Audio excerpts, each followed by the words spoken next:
losako na bino nyonso bana ya mboka Congo esika bokutana na ngonga oyo bandeko na ngai. Bomo mesano kaka ndenge tomesani soki likambo ezali il faut toloba pona makambo etali mboka na biso. Lelo oyo bandeko message nazali ko lancer yango premièrement ezali ko lancer message na ba militaire ya Congo. Bandeko na ya Congo o bandimaki makila na bango tanga pona ekolo. Tike ba famille na bango biologique. Bayo kota na musala ya soldat. Na sante ta po sima na bana mboka nyonso. Na kati ya Sokoto na servir mboka. Message na ngai je continue surtout plus précisément na pays oyo bazali na frontière na biso mbala ya Uganda na Rwanda. Pour un message au s'adresser kaka bango na mondialement malgré na lancer en pour na nyonso. Ezali message na za ko lancer bango pour ya koyebisa bango ete ezali na ezali en gesticulation na frontière wana. Et puis quand on a peine la frontière ya Centrafrique kuna na Zoko na Mbongo Équateur. Pour lancer bango message boy bana ya mboka boye ba iska ba uti depuis 97 souffrance ni moni pour défendre kolo wana complicité ya ndenge na ndenge na ndenge na bapasi kola na zamba na babula bomoni ba famille na ndenge na bazamba pona tumba oyo Italie ata lokumu ya mboka te Italie apaya bazako ya koyiba ko lancer na bino bandeko na ngai côté asazarde akene na ba groupe oyo rebelle oyo balingo monter pour la rébellion na Congo. Eleko oyo ezali susu eleko ya rébellion te. Eleko za kozela ezali na amélioration ya vie na bino social. Combattre la bana na bino, combattre kolo, combattre peuple na ba bien na ye. Ezali kozela bitumba oyo ezanga tina intérêt ya bato susu ya papaya. So za koloba yango parce que tozali na information nyonso. Homme politique bandi avant na koma musika na okei na ponami tant politicien il est comme bato na élection aponi moko na bino kambia mboka na cour constitutionnelle ya mboka ndenge ba institution sengi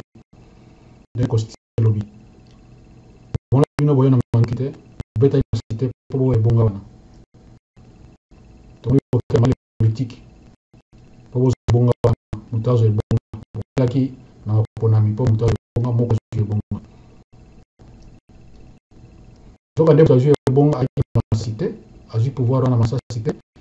azu mbende wana na masa cité azu mbende na politique ngese sengelaka po mutu a musa bongo na politique ala sa compare population te va poner na ponami moni yango isalinga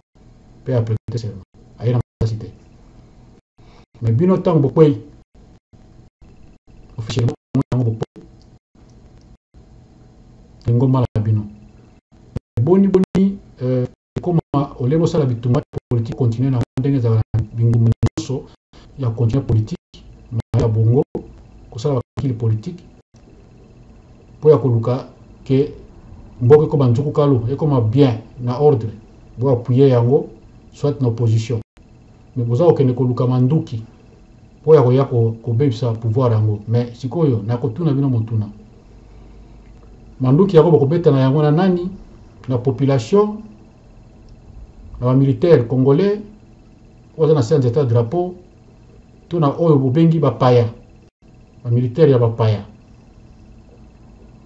eza motuna liboso bo vanda bo mituna ata soke na zongo yo mutoni o créer rébellion vanda kanisa tango zo sala zongo inene o kanisa na mayo kana zo bimisela osikoyo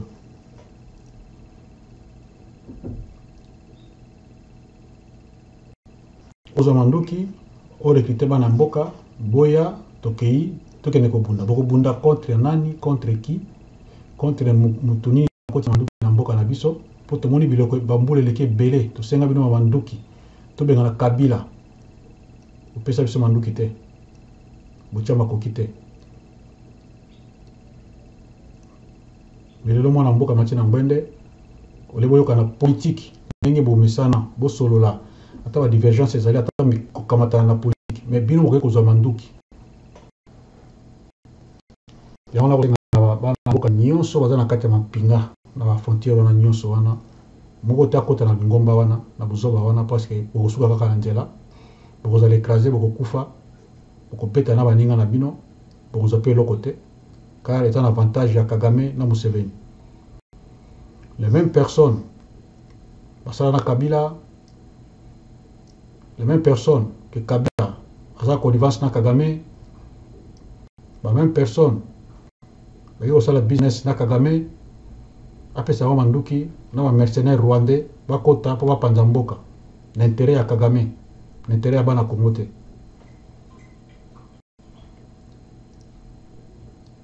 Sikoyo vraiment je pense que ça rocambolex, ça liboma. Côté bolobi ke bozo ya po Kabila azana na ngwende soit disant Kabila azana maile mabe, Kabila azana assassin, mais tango azalaki na ngwende tomona ki bino nyonso bosali makabilo bosali makamu nyonso te to to sepela biso to to pena sima longo po to longola. Mais lelo un militaire conscient oyo asalaki ala pakinda naye na sanzeta na bendele na sanzeta bendele ayima kilani akwa pona ekolo pona peuple pona intégrité territoriale mais siko bogena akokende bon banaif bayali kozoma sasi akota ya bakobanda koboma mais okoboma nani okobeta na nani oyo akoti azui pouvoir na makasi azali te yaona osenga na mbusa nyamwisi.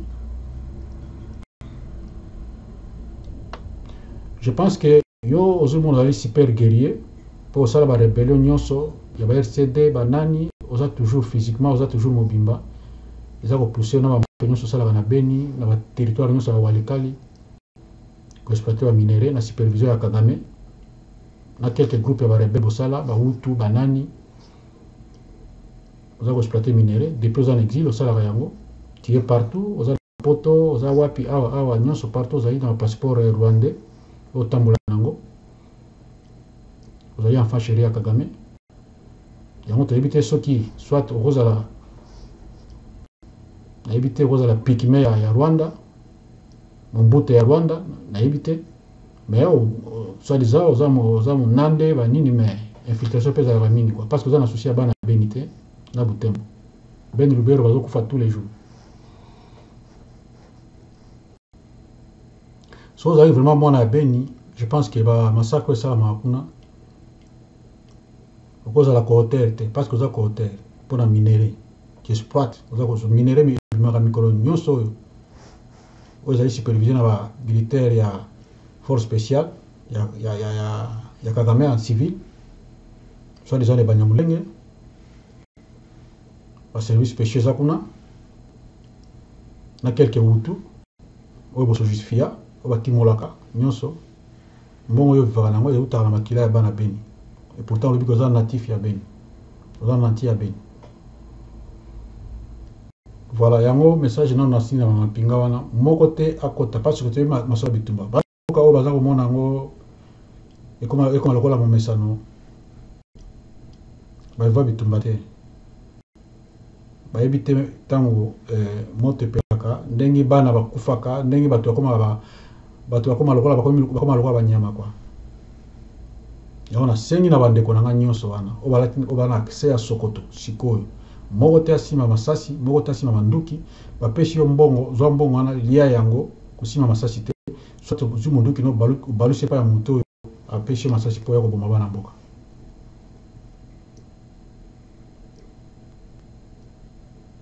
Eza en gesticulation na Uganda bisa na mwisi eza en gesticulation makambo wana mais eza na tina moko te pe kosimba te yango na lasembela na bana ya mboka nyonso baza na ba frontière wana na Waimbongo na Kamanyola na Ngomo na Ruberezi na Fizi Baraka partout Kalemi tina kota Ituri kuna nyonso tu oyo nyonso aza mwana mampinga akendaki mpona kobatela frontière na yo bakosa yo te obala bakano na yo na direction ya bana mboka parce que mongona akoteli biso te na masasi na mikolo oyo nani chef président de la république oyo bauti konome sikoyo monsieur Félix Antoine Tshisekedi Tshilombo aye na masasi te ami nome te baproclame na cour constitutionnelle na seni officiellement mokili emoni mais boya koattaquer na masasi est ce que ezali na sens atosi boza koréclamer soi disant vérité des urnes mais vérité des urnes boréclame yango kaka ndenge bokendelaki nango mpo bokóma na élection boréclamaka na voix wana parce que avant bokende na baélection ozala candidat ezalaki na mibeko esengaki ke mpo ozala candidat ezalaki légalisé na cour constitutionnelle ali bokema mponani ezalaki te koye na masasi okangi cour constitutionnelle na kingo olobi soki nazwi te na kobalukaso manduki oyo na koboma bino nango te boyaki na makomi na basignature na bible ya mboka alors il faut réclamer yango toujours na soit na biloko boza kosala bamanifestation mpo boréclame yango soit kosala opposition mais bokoréclame yango na masasi est ce que cour constitutionnelle botiaki lisasi na litoi mpo accorde bino bozala bacandidat ou bozala bacandidat présidentiel non donc boréclame yango na voix oyo bino koréclame yango mais mpo na masasi en tout cas biso toboyi donc kolasembela na bana mboka nyonso bazala vigilant ozala contre ou ozala pour président aza en place mais masasi nde te osali 18 ya kobunda awa mpona koluka ke kabila aza mopaya kabila aza en connivence na kagame kabila aza en connivence na museveni soldat rwandais boye na boye osali 18 ya mobimba tozali na bainformation nyonso baza koyebisa biso yango tozoka na matoyi ekufaki mais koma kaka bino wana na lingomba na bino boye koluka parrain kagame lisusu ke kabila alongana na mboka te kabila travaille na kagame mais azana na mboka yango to il faut kaka mboka eza libéré oui mais so mutu yango bolobi eza libéré mais bino oke kozwa susu kaka mutu olobi aza occupé aza atina élément ne baoccupa mboka na biso au moins teke ekomi maboma nde ekomi kosala bacongolais soit les autres congolais ya maboma mitu eza susu normalité pays eza occupé na barwandais na armée rwandaise armée ougandaise depuis kala tobeyelaka yango mais chef ya baarmée wana bachef ya baarmée wana Kanguta Museveni na Paul Kagame kaka bango na bakomi bapare na bino lingoma na bino wana bakomi bapare na bino mpo boya kolongola occupation ya Kabila donc vraiment nayebi te bozosaka na peuple congolais quoi ke Kabila nommé Félix aza soi-disant nommé aza boye asimba Kabila azo contrôler magistrature suprême yango eza nango kaka boye bolobi mingi mais ce que Kabila yango aza na wana soi-disant nde bolobi mais Kabila tobengaki ke azali pion ya Kagame ya Rwanda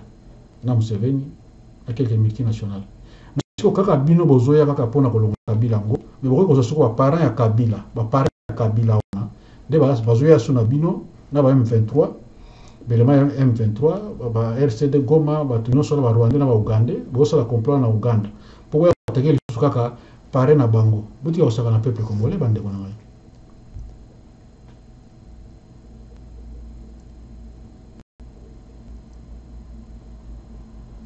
wana eza betape naza kopesa boyeba ke ekozala voue na échec parce que eza mpe na badétermination parce que eleki quoi donc voilà yango na osenga gouvernement eza en place sikoyo eza pouvoir aza garant ya nation soki akotya bakoki asoki kaka rébellion kaka ebandi paf tomoni elili ya Rwanda na nsima ya rébellion ya Uganda na nsima ya rébellion soyo déterminé bana mboka je pense que ekozala mpe occasion mpo tokota ntina Rwanda quoi on est capable tokota ntina Rwanda parce que soki kaka fuite ezwami ke rébellion ebandi oyo bolingi bosala wana bozwi bana mboka botia bango étiquette comme technique na bino nde bosalaka mais ombre ya Kagame na nsima wana je pense que c'est le moment oyo toprofite mpo tokende mpe ntina Rwanda oyeke totika tovivre kaka tovivaki na ba 96 97 bakongola komi lokola zoba bazosodomise mibali bazoviole bana bazosala tout donc bino boye mpona énième rébellion na bamarke wana et puis oza mpona intérêt ya congolais te mais intérêt ya multinational mpona koza minere yango peut-être kozala ke pona kokota pe na Rwanda quoi. Voilà, yango naza encourager bana mboka, on est des paracommando. Donc mutu moko céder na biloko wana te parce que tu as un souci à mboka, tu te vivre presque des décennies, ba décennies mi bali mobimba. Yaka ba souffrance ya ba désordre, intérêt moko te, bofuta makate, bokana bitumbango wana ba rebelle wana manipuler, za connivence ezali bozo kufa bana la mushaki bokufa partout bozo kufa ordre ezalité na mboka. Ya retourner ko tchana ordre, bozo ba mapinga bana mboka. Michel est soldat na mboka, patriotisme ezali ko sauvegarder territoire na yo, ko bater yo ko zona armée, na peuple na yo, na ba bien na yo. So au bono ko kate otiki sokoto zoni na vie civile. Mais pas un engagement wana. Il faut rendre quand même, il faut asa la rôle na yé bande ko ngai. Il faut jouer rôle na yé. So on rôle wana le kiyombeka. Tika na yo zonga na vie civile, tika ba ko ba capable, ba sala yango ba sauver intégrité territoriale, na peuple na ba bien na yo. Mais comment bino ko wana bazo manipuler bino et puis zo comprendre bazo manipuler yo. Bazo jouer rôle na bino te, bokomi basi ya baninga musu. Ya on tobi que ceux qui ont rébellion Kagame za suna simawana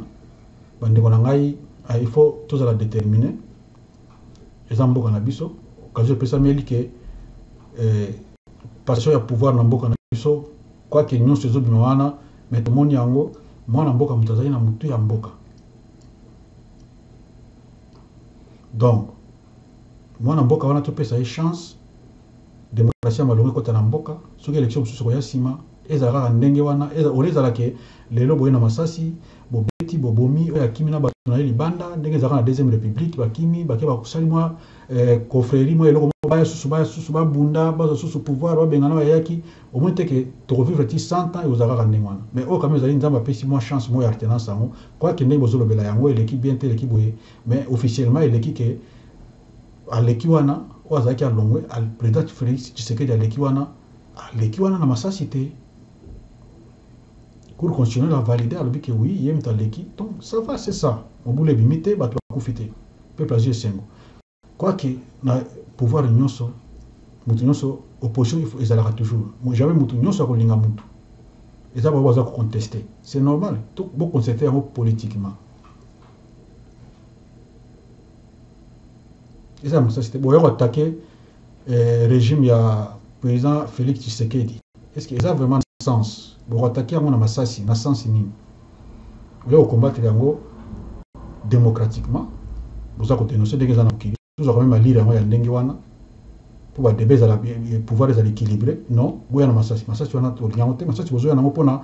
boss occuper ba territoire, la portion minière nyonso, bozo ngela ndenge wana parce que Kagame aza déjà na voie ya ko perdre ba biloko ya za ya mafia wana. Ya wana bino siko bo ba valer na ye. Eza mama mingi quoi.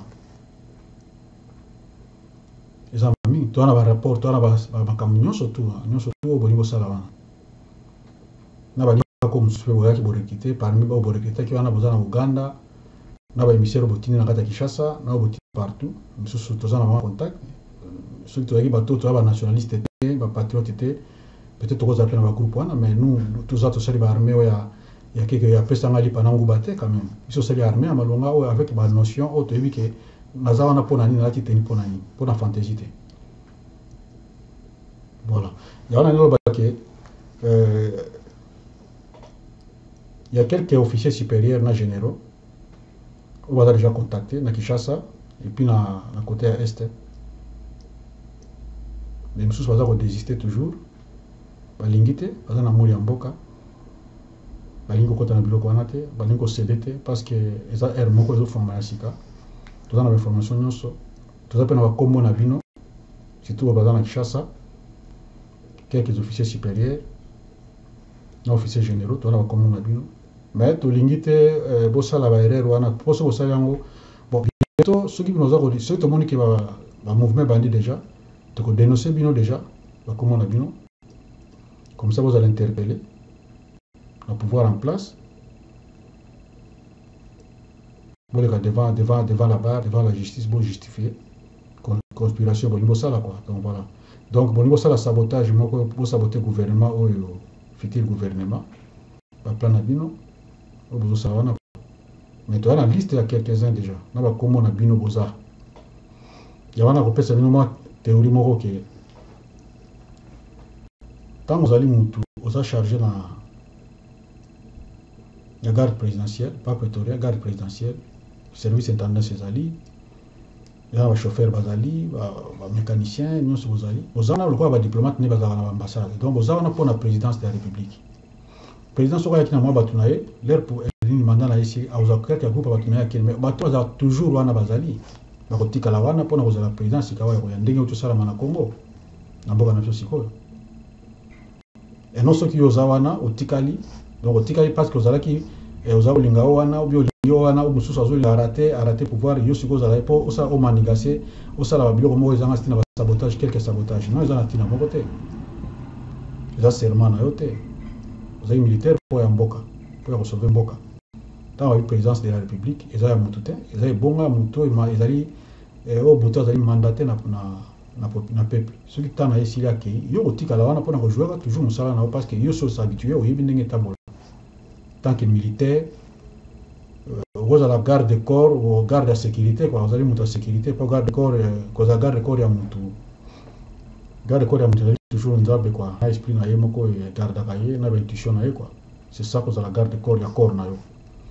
d'autres monde la sur la garde de sécurité quoi pour sécuriser l'environnement ya autorité vous allez sécuriser yango na observation na tout mais d'autres yemo ko azali garde de corps d'autres na am na ye na nzambe quoi na nature quoi eza yote vous allez pour garder le périmètre ya mukonzi quoi voilà il y a aussi choisir qui est dans le service intendance ou dans le service na garde présidentielle donc linga qui est là wana qui mukonzi pension na yo ozo sala c'est ça et ça la bien en pandémie mukonzi ya ki on se batika donc tout le monde est en musée ya ki tama komaki azaki na désordre mais après quand même ba élément monsieur 31 brigade ba master na biso to bandana ko ba armée depuis bana mike watikala kana mboka to mona ka zoka pe misusu ba ko batikala ba chauffeur na service intendance ba ko baza ko président de la République oya uti kolongwa so ko ba garde prétorien ba benga su bana murate mais ba benga ba c'était les bombele ba bufata c'était toujours les 31 brigade ba master on a combattre on a ba Tchad na ba Moba partout kabila zoka ma quelques-uns ba sala ka résistance na ba kota kalemi kuna ozaki ya capitaine major Lokilo batikala na présidence ti lelo bazali ba jouer na bango wana pa otiko ke batikali c'est bien tout ça en ambiance ndenge wana mboka ke oyo balongwe président ke wana batikali ya service ya mboka eza bien parce que boyi ba secret mingi boyi ba gadaka mukonzi boyi ba secret ya présidence c'est ça mais oyo siko eza ke oyo ya koti na masasi kani président soit président kimi bino otikala akomi ko malmené bino ko boma kanga ya zaki garde corps ya président ya zaki garde muta secrétaire président ba bomi musu ba kimi place ba kei wana ba kozonga lisusu ba se réorganiser ba zone po ba ya na agence wana ya wana mboka ko marché ndenge wana te o ba tikali wana bato ya service immigration nyonso baza na droit kotikala parce que eza institution ya l'état eza un individu te ka yesu ko alobi ngai na chao te boité président de la République tant comme ne bonga aye na ma groupe na ye ya confiance aye place ya replacer ba ma travailler na bango tant si s'agit équipe na ki na ye so ba otika la wana so ba ki affecté mais oya kalo azaka wana vous allez toujours continuer ko saka wana c'est ça la démocratie ndenge ezala partout na moki pour nazoka ba so azoloba mais ya continue na pouvoir président Félix a continue na pouvoir toujours na wana simae azaka garde ko la Kabila bon eza faute na binoté parce que tu es dans la dictature tu as un régime tu as un régime où ils ont comme c'est ce qu'on bat ce que et salami ils ont un peu civilisé quoi dans un certain développement et mentalité il y a démocratie et on a battu fois toujours mais ça a boité parce que quand il y a une culture que non il faut pas que bien là wana Mobutu yaki asali wa ndenge na ye après président après Mobutu alongla Kasavubu wana ye Mose Kabila ye ayaki na masasi ya bengani Mobutu achiba oya ye et si Kabila a remplacé papa na ye il faut que benanga na masasi ko boma ya kende bon tout ça donc comme na ba mieux ça ne donc ko to ko na culture mais culture ni za la raté ozali moko ya sika to koti ne toujours venir pe mususu quand on longwe to ma rolling ça otama na pe mususu donc toujours quand même régime wana pour la génération future ezoya ba vivre biloko biso to vivre te quoi to servir bango aider bango ya on a aussi na généraux au bazawana quelques-uns au bazas qu'on a armé na phare de ces sikoyo au bazana contact na mbusa nyambusi boke bato yebi bino toyebi nde fonctionnera toyebi mpe nde bozofonctionne quoi oza na contact banini malgré bambongo boyibi na deuxième na pouvoir oyo toleka bambongo wana bon mbongo eza na ntina te mais molimo ya moto eleki mpo ata soki bosala bamanevre bosala lelo bokoganye na bino eloko te mpo bokokufa na bino pour rien ata bosali bongi bosala biloko bongi bosala wana bocreye mwa badésordre moko boye non botala bapete bolati boméritaki yango bozonga na esprit na bino otala vraiment ke soki matière militaire kozala militaire c'est quoi ndenge na teyamaka ntango na bani armée na carrière mo nasalaki ndenge na teyamaki na joie mpe role wana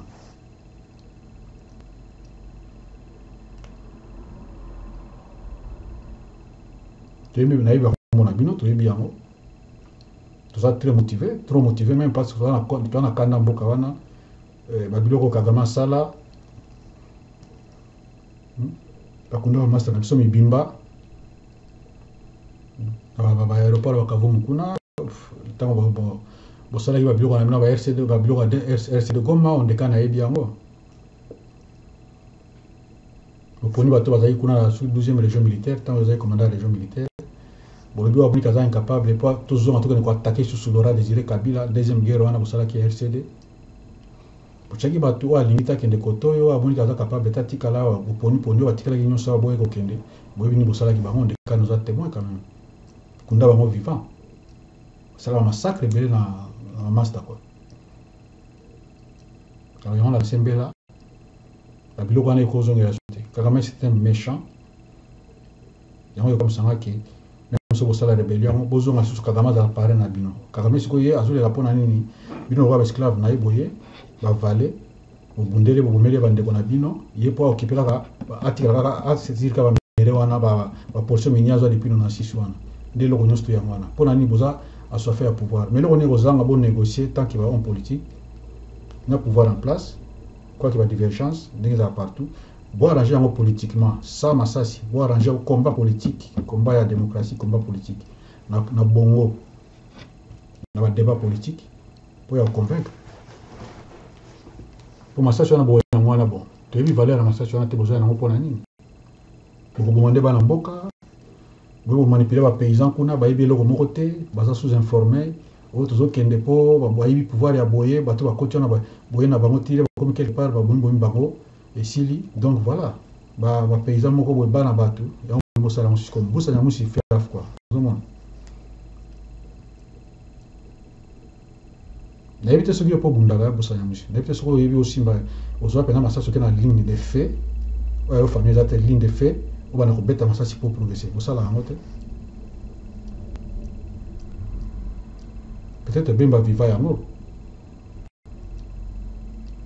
bobundaka te bobatami quelque part botindi bana bato bakufa mpona nini eza koteke mpo bosauve mboka bosauve eloko nini so bozwa la rébellion pour faire quoi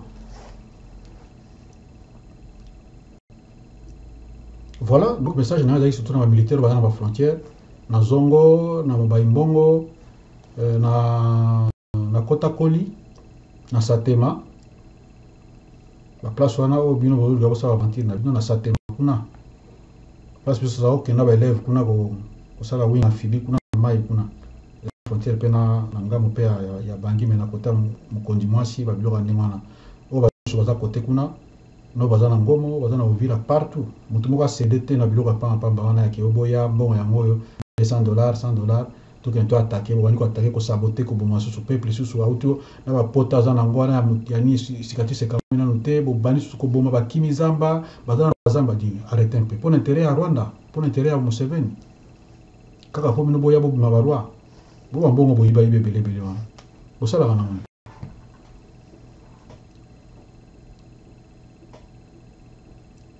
wana na suki nano wana osikola na kota na makambo ya occupation bon naoki bandeko mingi balobi ke non il faut continuer combat na bango ya combattre président Félix Tshisekedi parce que Kabila aza nanu wana mpo pays eza nanu occupé sikoyo soki eza mpona koatake occupation nalingi na poser question tant que stratégie militaire, au stack militaire, vous préparez attaque pour une occupation. Ça va. Préparation, position de départ, ligne d'attaque. Bon, si vous armée en opening sur 100% armée, sur 200 000 armées, 200 000 militaires, 160 000, ce sont d'origine congolaise. Sur 40 000, ce sont des bateaux qui sont tombés dans ce qui va Nyamulenge wana. Parce que vous voyez, baza éparpillé na kati ya armée. Vous pouvez savoir position d'attaque na bino. Vous pouvez attaquer la position nini, fief nini place occupant zali. Attaque militaire. Pour s'organiser, vous créez un front pour attaquer occupant. On est des militaires.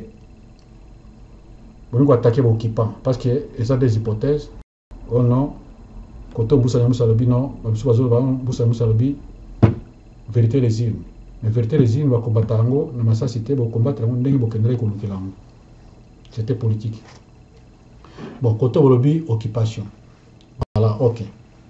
Est-ce que vous pouvez s'engager, bino va stratégie, on a un combattant, vous avez un pays à occuper, il faut attaquer l'occupant. Mais si vous occupez en haut, vous pouvez sélectionner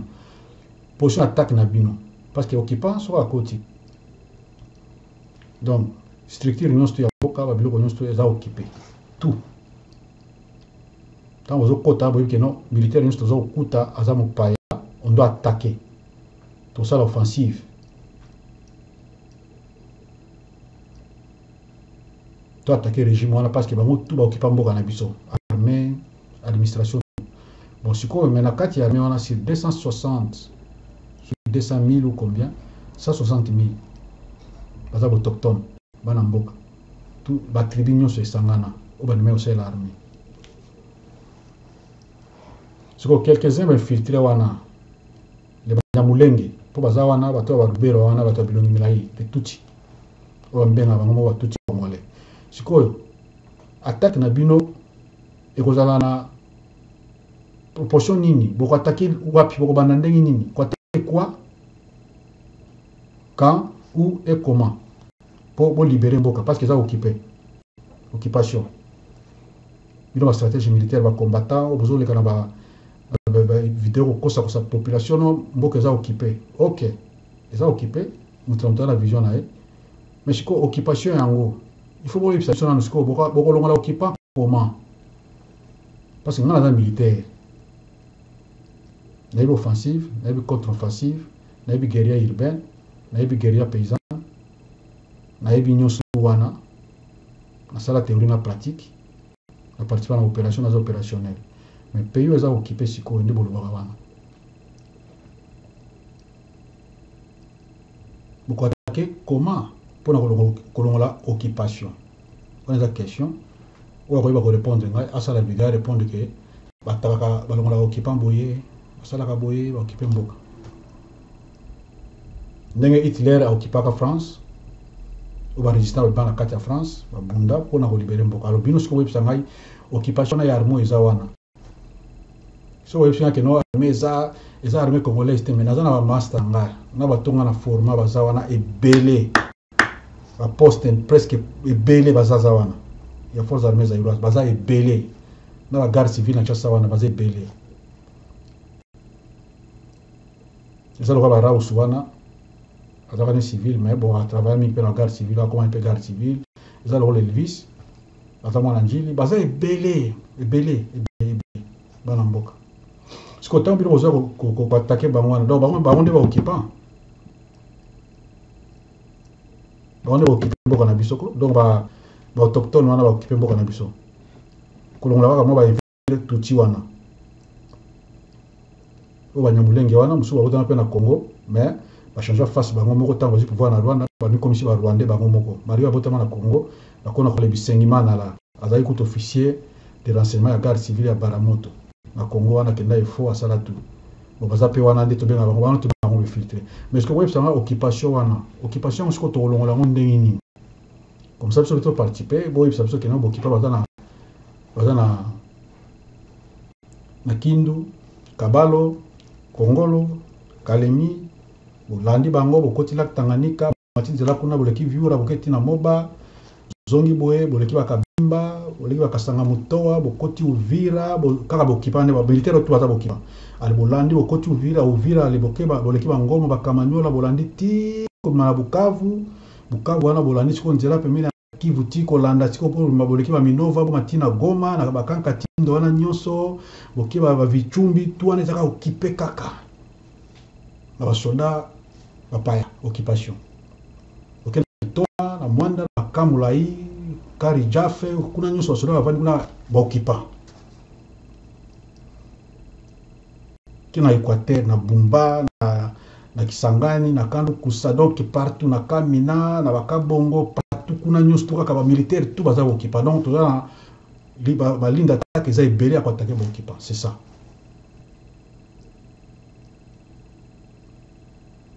Il faut qu'on arrête un peu dans la bêtise quoi. Il faut qu'on arrête dans la bêtise. Tous à la moins espoir mouké que Artenas et Salami et ça civilisé. Le reste moi biloko mike pour combattre les amours pour démocratie kota ceux qui justice ezali ceux qui boye ezali Kabila omeliwa na sa 18 ans to belela to sala marche to finga to sala tout mais to senga ba organisation awa to sala kaka bon à devient que pourra to kende kaka donc à devient que pourra ezali pona ba commando les sinon la tio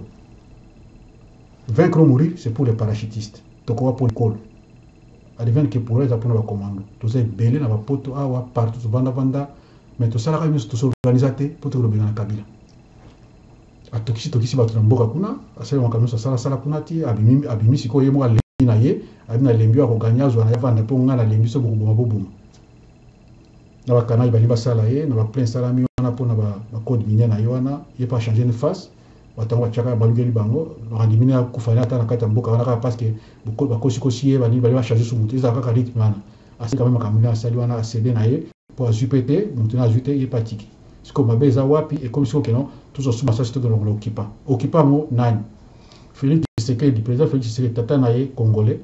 maman na ye congolaise abota na Kinshasa akoli na Kinshasa famille nyonso to ba congolais ba congolaise yem to asko chef suprême siko occupant wana bino zo bisa boy bisa na bato ta zo kana nini bo manga ko éclaircir ke bo occupant lié boza occupé na boy o boza occupé boy bisa biso armée ya occupation biso to combattre yango juste au combattre yango alors wana na suki wana na liso okota na lisolo ya oza ko leka siko ya tribalisme Mobutu a combattu le tribalisme au ndenge tout siko wana ba années 60 ba 61 ba 60 après l'indépendance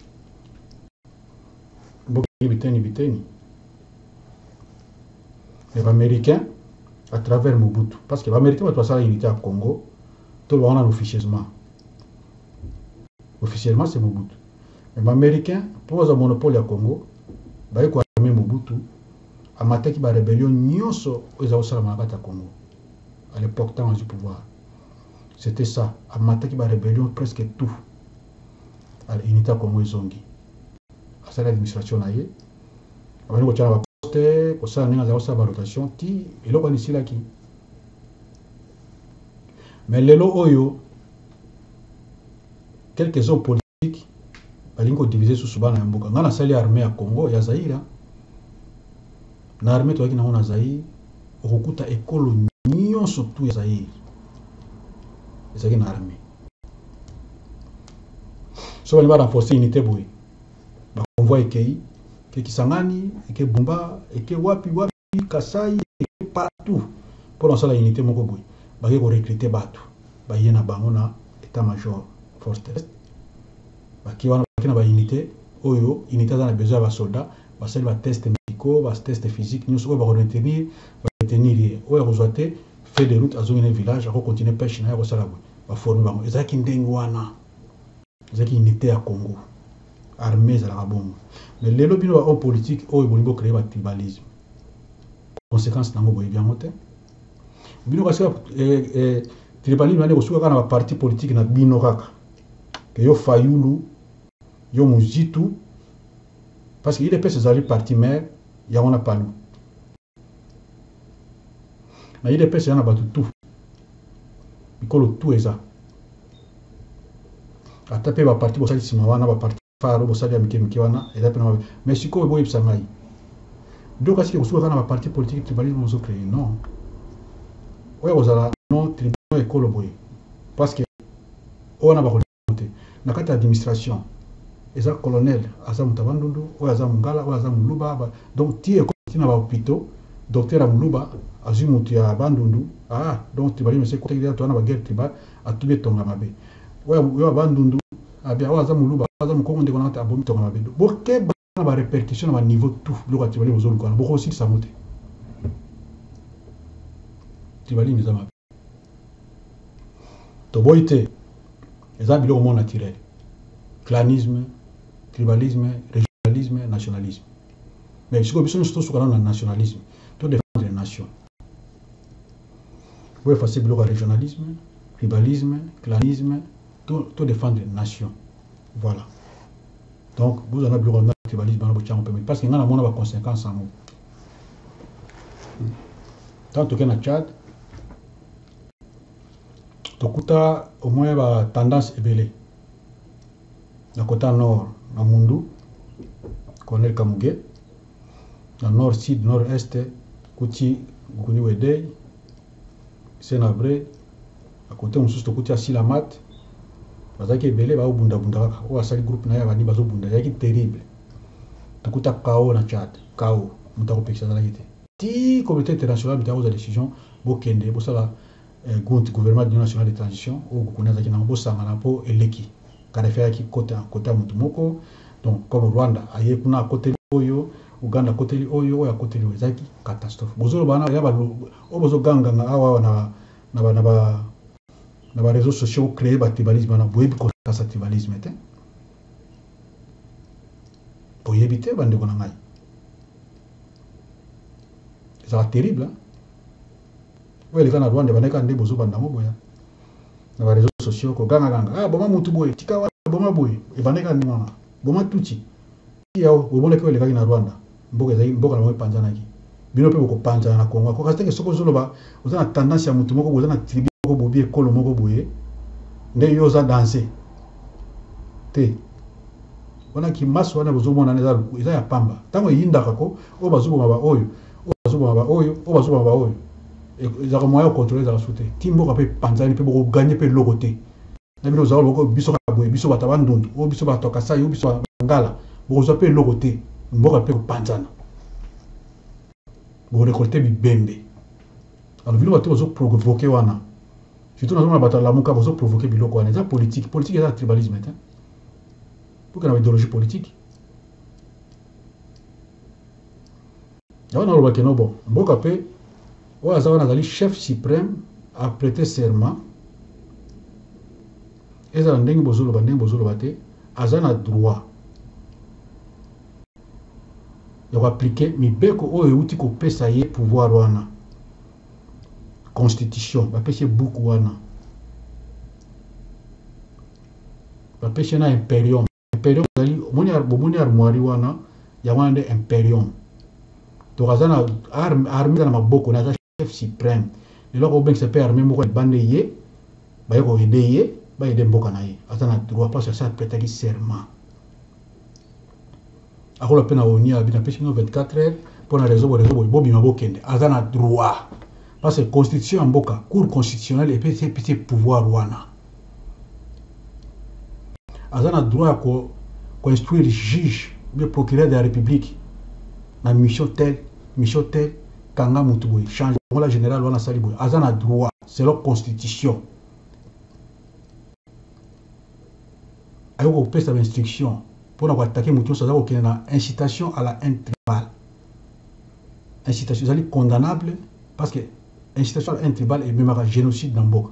ba peut ko interpeller mutu lingo bateko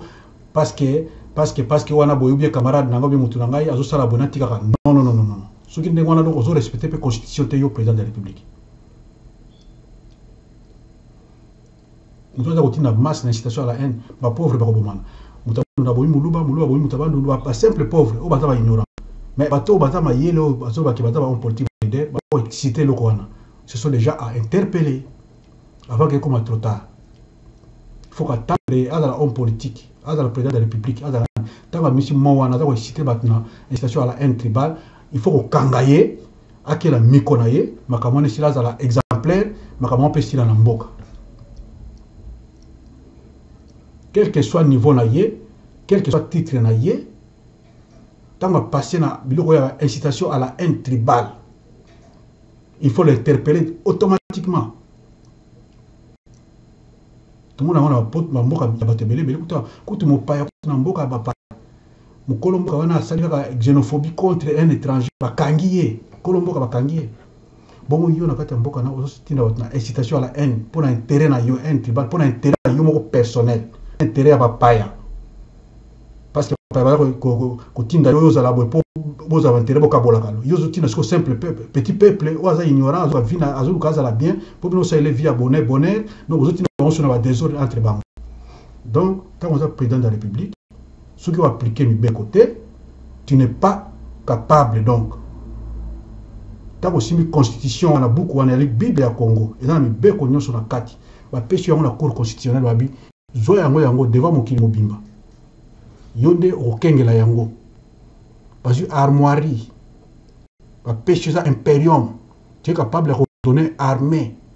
et défendre le territoire à un niveau nyoso, même avec le diable, pour défendre l'intégrité territoriale. Et ça li yom to zali garant à la nation. Mais tant un moutou abimi na makambia politique, à côté na régionalisme, na tribalisme, na clanisme, avec le cité maintenant un tribal, quel que soit nature naïe, quel que soit titre naïe, quel que soit gabarit naïe, mais beko il faut ékangaye. Tant que vous êtes président de la République, tant que vous constitutionnel, oui, et ça yo, même dans les colos, même là-bas, c'est pas coco et kangami. Donc, yom toza garant. Alors, il ne faut pas laisser biloko wana.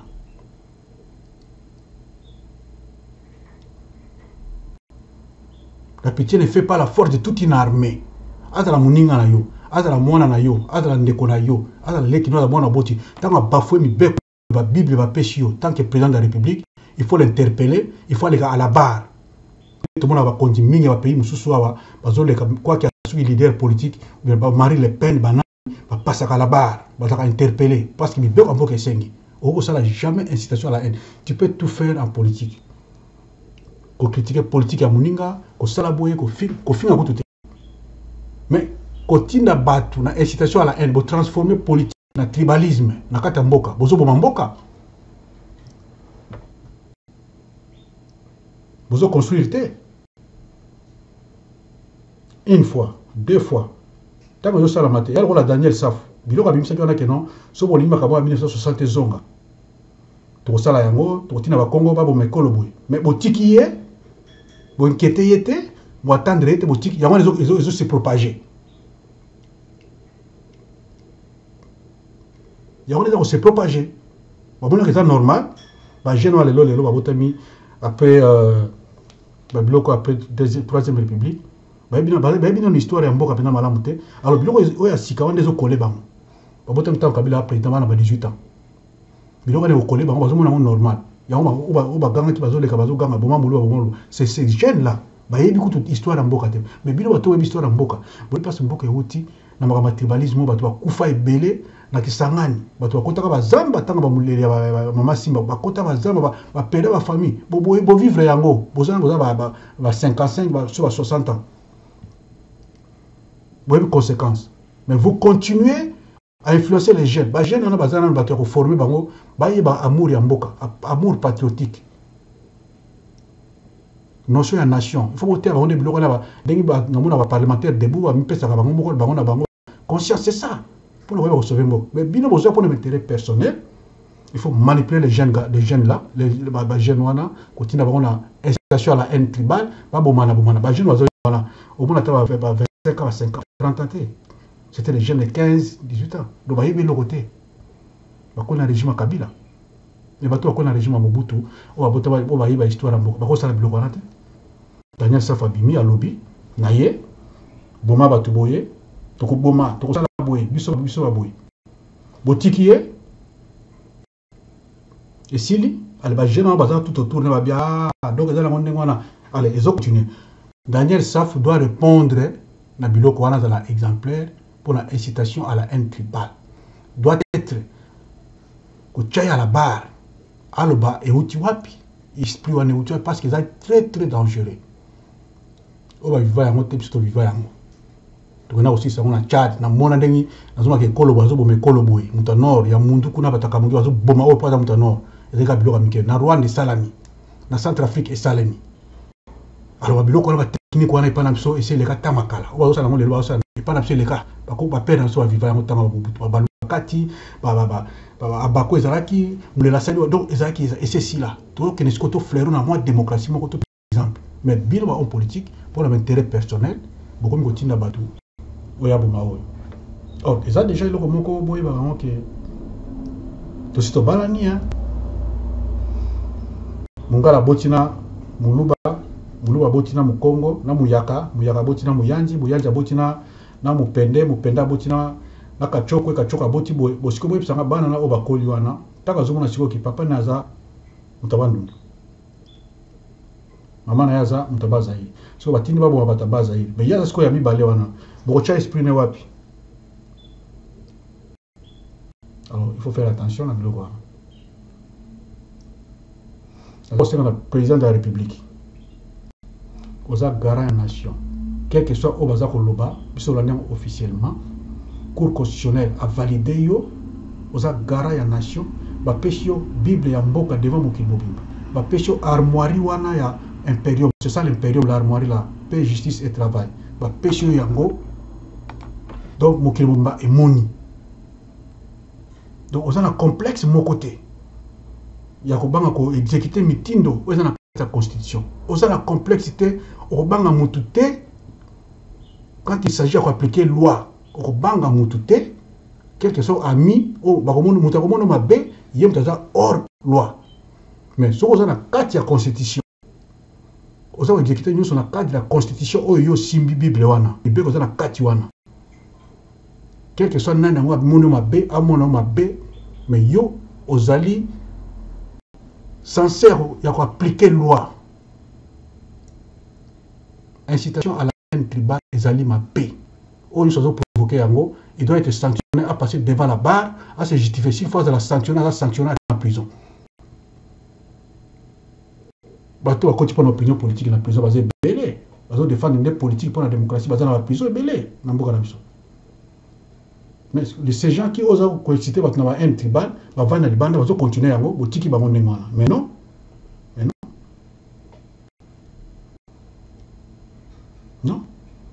il faut continuer ndenge wana te quand même tozomona monango na bilili comme mpenza eloko moko ekosama jamais na mboka moko balekaka polele na libanda bazoyema na bango mpe la police ezali bazoka bango ke bazoloba keno il faut koboma mwa parti moko boye ya bato eza rocambolete eza liboma mboka eza na loi te okoma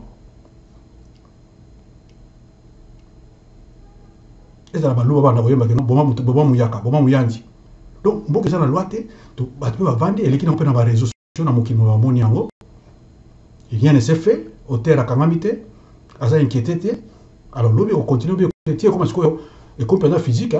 boma wana mpe ekomi exécutoire alors ekomi lokola habitude ekomi lokola ndembo afuta aboma babaki boma boye bango il faut bakuba bomaka bango yango nasengi na président de la république ntango oza garant ya nation il faut garantir nation wana kimia justice na travail bapesa ki armoirie ya impérium il faut yo mto kogarantir yango justice paix et travail garantir yango eza na cadre ya biloko wana et puis buku wana ozwi ya constitution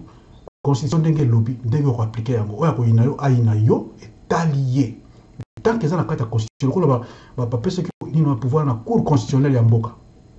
eza magistrature ya liboso na mboka oyo mpe kotosa mais tant que constitution lobi ndenge wana on doit arrêter tout le monde mpona kosokola mboka ne koma kimia Kagame soki ameki babétise na ye asali abini na mboka na pendant 18 ans asali oyo kosala. Mais cette fois sur ameki tozosenga ke même sur militaire baza mukie tosangi na peuple na biso tokotambola ti na Rwanda biloko wana basala wana ke Rwanda etucha za makasi kakamata makasi ya lokuta. Alors yoza président sika tosengi violence te tosengi le côté mais tosengi intégrité territoriale na biso ezala respecter. Toyena président Mobutu kaka ba mbororo ba kote kota arukuna ba yena ba ngome na bango na ba arme ya chasse tokitaka na 80 so na 80 tokitaka mbala moko na arubunya to bengela na mbango. Donc intégrité territoriale basaka na ngote. Alors nous sommes sur la tribalisme ce qu'on va pas y profiter na biloko wana. Ah bah on a besoin de bomana nous qu'on profiter koto. Ya on to boya il faut de la sanctionner. Aux président de la République muta ponio ba peuple ba ponio. To monia officiellement. Aux ana complexité, cause la complexité, cause la eloko moya ko lobate ko ba ko lobana ngabo non, on ko appliquer aux ana 4 ya constitution, au ya cour constitutionnelle, les cours constitutionnels à valida kio, donc on ko appliquer constitution ndenge lobi. Et puis, aux garants nation, aux un impérium dans ma boque, va pêcher yango. C'est pas Kabila qui va diriger encore l'impérium, non. Pêcher yango, c'est à toi de prendre des décisions pour améliorer la vie sociale à un soldat, qu'on pèse à mon armement, qu'on pèse à mon réarmement moral, qu'on pèse à mon civisme, qu'on le bateau, qu'on pèse à mon civisme, ou à un encadrement militaire, à pêcher civisme, qu'on pèse à mon valeur en boca là-bas. Et puis, c'est une communication, et là, on il faut communication est à la Congo Mobimba. Tina fait fond. Pour ça, l'effort, wana communication est à la portée à Moutou Nyos, est à la paysan. Pour avoir information, et là, au tableau pour Namboka. Télévision, radio, il faut comment Tina va faire fond à Zamba. Pour avoir dit, Balamouki, avec information, parce que Mboka, c'est ce qu'on a beau. Alors, manque à Bilokwana, de mon amour, voyage, il y a paysan, pour Naboban, un boussan, Yamoussa, Naya, Kotina, Yawana, Aboya, sans, Toketo Banabitumba. Bandi bango kasi kezo bitumba bango bayibitina na ngote bango bazoti mona minere yamana mbalo kagame ko mbekate voilà on a dit na moya koloba mais surtout nazo yingi pona ba militaire wala frontière tikana tangi moko te a osé parce que beaucoup suka na bino na nzela beaucoup bozala écraser ok bazala na mayele moko boy réclamation ya imperium ya vérité des urnes bosenga yango ndenge bokendelaki kozwa yango koluka yango kaka mibeko wana bapesaki bino ya kolukela yango nde mibeko wana mpe yango bosengela yango ke no bokorevandike nango eza makambo masasi te toboyi voilà nasuki bolobandeko na ngai